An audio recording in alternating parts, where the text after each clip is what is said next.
নাটোরে ছাত্রদলের দুই গ্রুপের সংঘর্ষ, আহত 5। নাটোরে বোড়াইগ্রামে মাদ্রাসা সুপারের কাছে 10 লাখ টাকা চাঁদা দাবি ও অভিভাবক সমাবেশে দাওয়াত না দেওয়াকে কেন্দ্র করে ছাত্রদলের দুই গ্রুপের সংঘর্ষে 5 জন আহত হওয়ার ঘটনা ঘটেছে।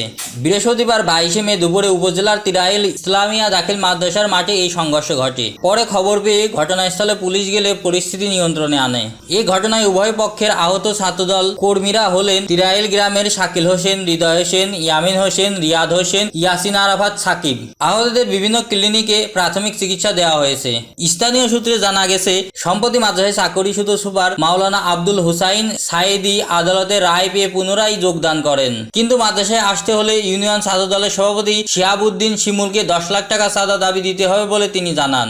এদিকে বৃহস্পতিবার মাদ্রাসায় অভিভাবক সমাবেশ চলাকালে শিমুল ও তার অনুসারীরা মাদ্রাসায় গিয়ে সুপারের মাদ্রাসায় আসার প্রতিবাদ করেন এবং তাকে দাওয়াত না দেওয়ার অভিভাবক সমাবেশ বন্ধ করে দেন। এ সময় ইউনিয়নের ছাত্রদলের সাবেক যুগ্ম সাধারণ সম্পাদক সাইফুল ইসলাম ও তার অনুসারীরা তাদেরকে বাধা দিলে দুই পক্ষের মধ্যে সংঘর্ষ বাধে।